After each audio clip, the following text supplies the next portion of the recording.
ছবির দেশ, কবিতার দেশ ফ্রান্স।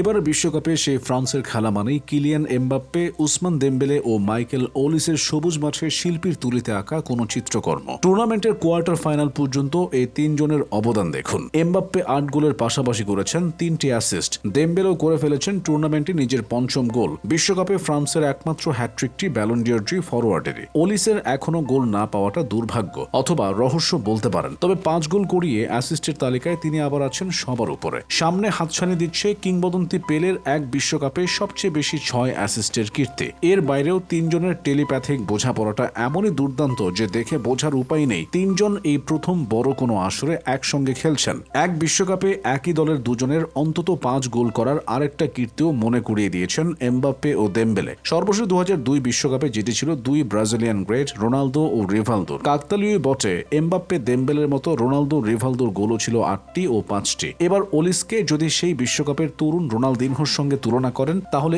এই ত্রয়ী ব্রাজিলের সেই স্মৃতি মনে করিয়ে দিতে পারে। এখনই এই তুলনা কিছুটা বাড়াবাড়ি হয়ে যায়। ফ্রান্সের এই ত্রয়ী যে এখনো বিশ্বকাপ জেতা থেকে আরো 2 ম্যাচ দূরে, কিন্তু একটা জায়গায় ব্রাজিলের কিংবদন্তি 3 আর কেউ ছাড়িয়ে যাচ্ছেন তারা। 2 ম্যাচ বাকি থাকতেই ফ্রান্সের 3 জনের বিশ্বকাপে মোট গোল আর অ্যাসিস্ট হয়ে গেছে 23টি। 2002 বিশ্বকাপ জয়ী ব্রাজিলের সেই 3 জনের যা ছিল মোট 20টি। অর্থাৎ ফ্রান্সের এই 3 জনের সামনে এই ব্যবধান আরো বাড়িয়ে নেওয়ার সুযোগ আছে। এই জন্যই প্রতিপক্ষ রক্ষণে নাভিশ্বাস ছড়ানো এই 3 জনকে নিয়ে স্তুতি গাইছেন সবাই। ফ্রান্স নরওয়ে ম্যাচের পর নরওয়ে কোচ স্তালে সলবাকেন যেমন নিঃসংকোচে বলেছিলেন ফ্রান্সের আক্রমণ সন্দেহাতীতভাবে এই বিশ্বকাপের সেরা। এই 3 জনের সঙ্গে দেজিরে দুয়ের নাম যোগ করে সলবাকেন বলেছিলেন আক্রমণে বিশ্বকাপে এই 4 জন অপ্রতিদ্বন্দ্বী। সুইডেন কোচ গ্রাহাম পটার বলেন ফ্রান্সের এই আক্রমণকে কিভাবে থামানো সম্ভব কিংবা আদৌ সম্ভব কিনা তিনি জানেন না। আর এই সতীর্থদের নিয়ে ফ্রান্সেরই আক্রমণ ভাগের আরেক সদস্য ব্রাডলি বারকোলা বলেছেন এই 3 জনের সঙ্গে খেলাটাই এক অবিশ্বাস্য অনুভূতি।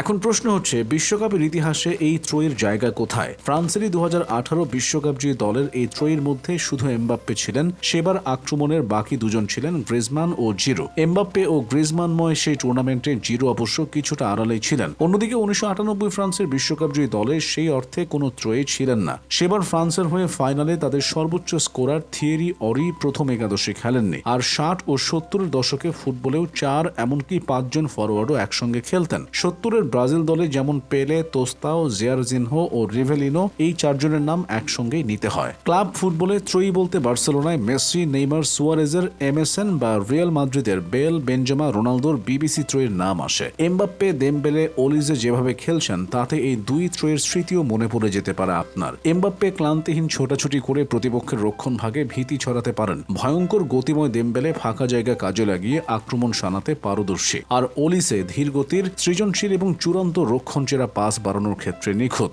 এমনিতে ফ্রান্সের মূল মন্ত্র লিবার্তে, এগালিতে, ফ্রাতেরনেতে। বাংলা করলে দাঁড়ায় স্বাধীনতা, সমতা ও একতা। 2018 বিশ্বকাপ জয়ের পর ফ্রান্সের সামাজিক যোগাযোগ মাধ্যমে এই 3 মূল মন্ত্র বদলে হয়ে যায় স্বাধীনতা, সমতা ও এমবাপ্পে। আর এই বিশ্বকাপে ফ্রান্সের ত্রয়ী যেভাবে খেলছেন শিরোপা জিতলে মূল মন্ত্রটি বদলে হয়ে যেতে পারে এমবাপ্পে, দেম্বেলে ও ওলিসে। সামাজিক যোগাযোগ মাধ্যমে কেউ কেউ ফ্রান্সকে হারাতে আগের বিশ্বকাপের দলগুলোর দিকে ফিরে তাকাতে শুরু করেছেন। কেউ বলছেন এই ফ্রান্সকে হারাতে পারে 2002 সালের ব্রাজিল। কারো মতে 2010 সালের স্পেনকে হয়তো এই দলের সামনে দাঁড় করানো যায়। আবার অনেকে বলছেন 2018 সালে বিশ্বকাপ জেতার ফ্রান্সকেও রাখা যায় এই তালিকায়। কেউ চাইলে আরো পেছনে যেতে পারেন। কিন্তু কেউই যে এমবাপ্পে, দেম্বেলে, ওলিসের ফ্রান্সকে হারিয়ে চ্যাম্পিয়ন হতে পারে নিশ্চিত করে তা বলার কোনো সুযোগ নেই। দিদিয়ের দেশমের ফ্রান্স এতটাই অপ্রতিরোধ্য।